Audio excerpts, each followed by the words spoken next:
Welcome to the deep dive. Today, we're tackling something. Well, it's truly critical. We're going to be unpacking two of the biggest health conditions affecting women everywhere. That's right. Polycystic Ovary Syndrome, PCOS, and endometriosis. And these are the leading causes of infertility, of chronic pain, and yet the thing that gets me is how severely underdiagnosed they are. It's shocking. It's a complete crisis of recognition. I mean, think about it this way. Every single ophthalmologist knows how to diagnose a cataract. Yeah. It's the most common form of blindness. If you have one, you get diagnosed, period. Mm-hmm. But then you look at the leading causes of infertility on the entire planet, PCOS and DO, and you have something like 90% of women who have them walking around completely undiagnosed. It's a different monster. 90%. That number just feels like a systemic failure. It's like going to 10 different doctors and being told over and over, oh, it's just stress, or it's all in your head. Exactly. And that's what we want to do today. We want to flip that script. Yeah. The mission here is to arm you, the listener, with the actual, the technical knowledge, the signs, the criteria. You can advocate for yourself. So you can stop being dismissed and turn that feeling of, I know something's wrong, into real, actionable knowledge. I love that. Let's jump right in. Okay, so let's start with this whole culture of dismissal. It feels like that's the real foundation of the problem here. It is. It's the root cause. Why are these symptoms, crippling pain or sudden hair thinning or constant bloating, why are they so often just minimized? Because for decades, they were just considered part of the female experience. A woman says she's in crippling pain, and the response is, take an Advil. That's just how periods are. Right, you're just anxious. Exactly. And this normalization, it's tragic. It means millions of women are suffering with undiagnosed PCOS and endometriosis. And the real tragedy is the lost time. Time is the one thing you can't buy back when you're talking about fertility. Which brings us to the hard science of it, the ovarian reserve. The fact that we're born with a fixed number of eggs. Exactly. A finite supply, we don't make more. And that clock is ticking from birth. But what these two conditions do, PCOS and endo, is they don't just let the clock tick. They smash the accelerator. Wow. They are actively, prematurely depleting your ovarian reserve. We're talking severe depletion very early on. I've seen endometriosis patients who have literally 0 viable eggs left by age 30. That completely reframes the whole fertility conversation. The idea that it's all about your chronological age just falls apart. It's totally insufficient. And it's why early screening is so critical. Every single girl who is having life-disrupting pain, missing school, stuck in bed, needs to be screened for PCOS and endometriosis right away. So what's the tool? What do we ask for? The anti-Müllerian hormone test, AMH. It's a simple blood test. Most insurance covers it, and it gives you a snapshot of your remaining egg pool. And that can be a game changer. It's life-changing. If you find out a 14-year-old girl has the ovarian reserve of a 40-year-old, which can happen with aggressive endo, that knowledge gives her options. She can freeze her eggs. Without that test, that door might just close forever without her ever knowing. It's not a luxury anymore. It's defense.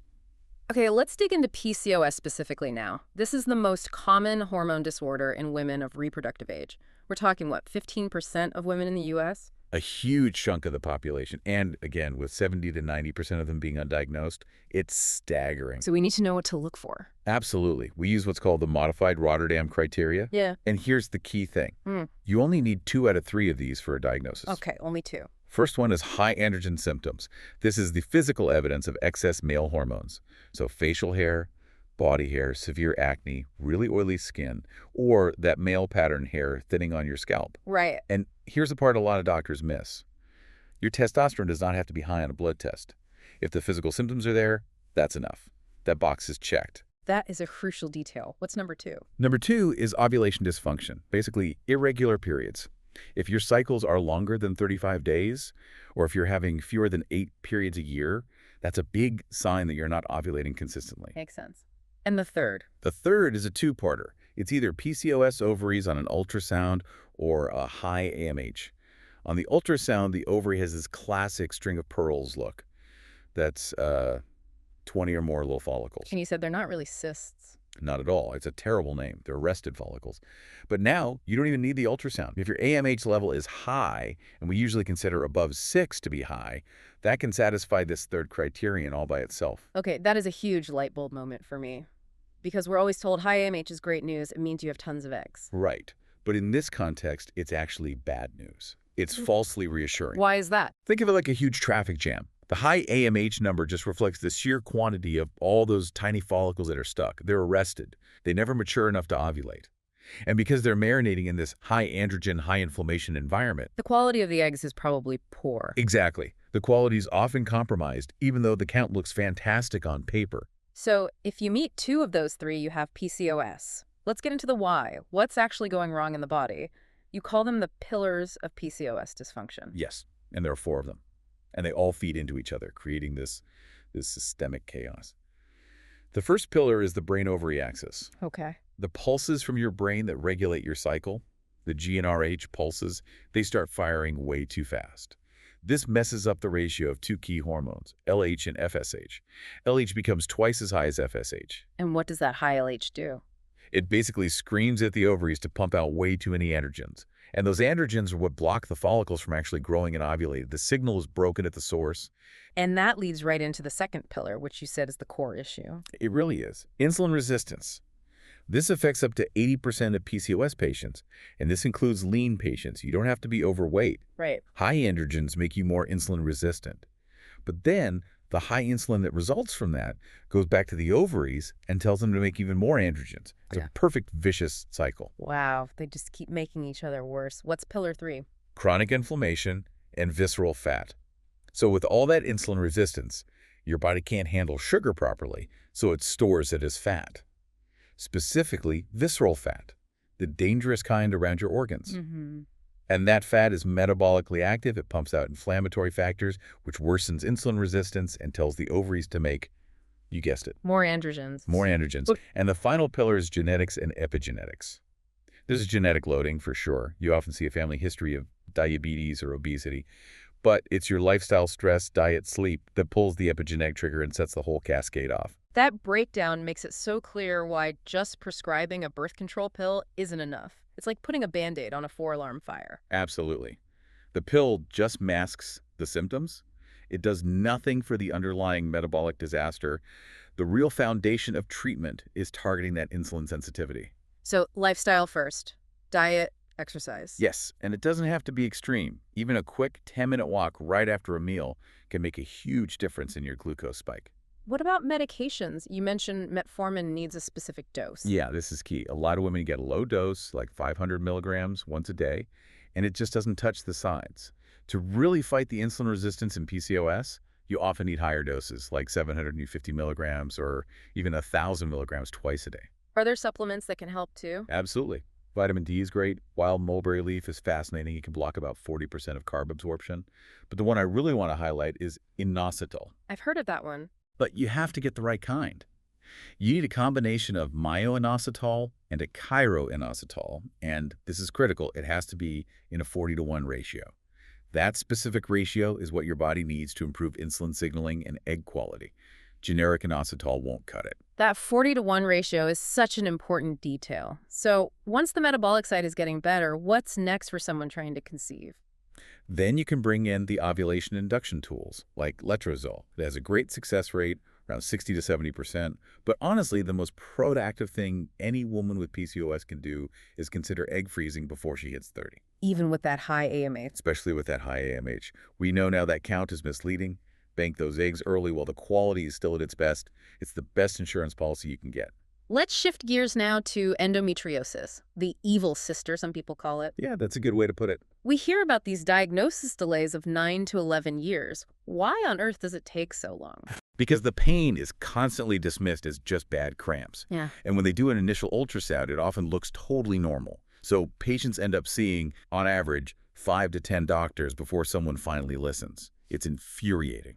So let's give people the billboards, the unmistakable signs that scream endometriosis. Number 1, if your period pain consistently disrupts your life, you're missing work, you're missing school, you end up in the ER, that pain is not normal, period. That is endometriosis until proven otherwise. Okay. What else? Painful sex, specifically with deep penetration, chronic bloating that just never seems to go away, painful bowel movements, especially during your period, or getting recurrent UTIs where the culture always comes back negative. And all of that chronic inflammation must just wreak havoc on fertility. It's devastating. The implants cause scarring, adhesions, they can block the fallopian tubes.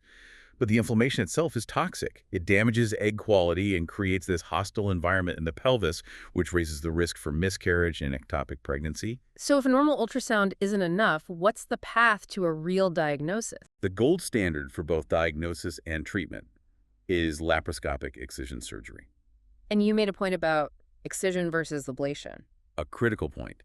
Excision means a skilled surgeon meticulously cuts the lesion out, root and all. Ablation is just burning the surface. A general GYN might do that, miss all the deep or microscopic disease, and then tell the patient they're fine. Which is a false negative. It's a devastating false negative. The disease is just left behind to grow back. You absolutely must see an excision specialist. And after a successful surgery, what's the plan to manage it long term? You have to suppress it. Endo is fueled by estrogen, so we use hormonal suppression. Usually a progesterone-early medication, like a pill or a progesterone IUD like Mirena. It helps keep the disease at bay. And remember, the stage of the disease has nothing to do with the amount of pain. You can have stage I and be in agony. The big takeaway here is you just have to be your own advocate. So let's give everyone 2 mandatory toolkits for their next doctor's visit. Yes. First, you need to know the 7 buckets of fertility assessment. If you're struggling, you need to make sure every one of these is checked. Let's list them. 1. Female hormones, a full panel. 2. Male factor, a sperm analysis is non-negotiable. 3. Tubal and anatomy factor, are the tubes open. 4. Endometriosis. 5. PCOS. 6.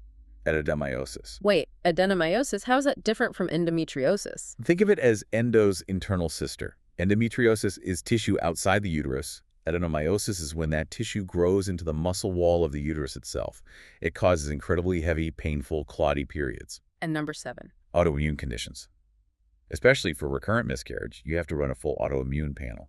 Things like lupus or even a history of psoriasis can have a huge impact. That's a fantastic checklist. Okay, what's the second essential tool? This is for every woman right now. You must calculate your lifetime risk of breast cancer. You can do it for free online with the Tyrocusic Risk Assessment Tool. And why is knowing that number so important? Because if your risk comes back at 20% or higher, you are officially high risk.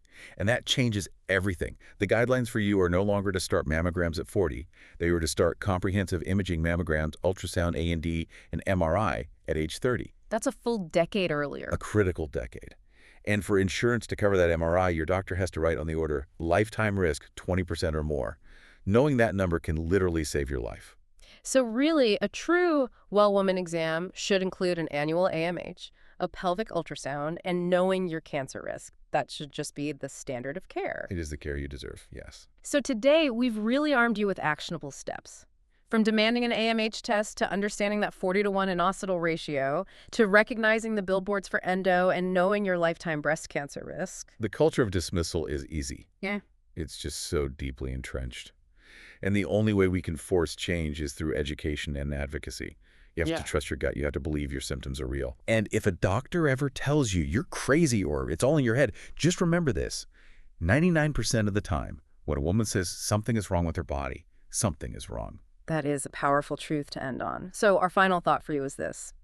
Given these insane rates of undiagnosed PCOS and endometriosis, what role can you play to make sure the women in your life, your daughters, your sisters, your friends, get the early screening they deserve instead of the late dismissals they so often get?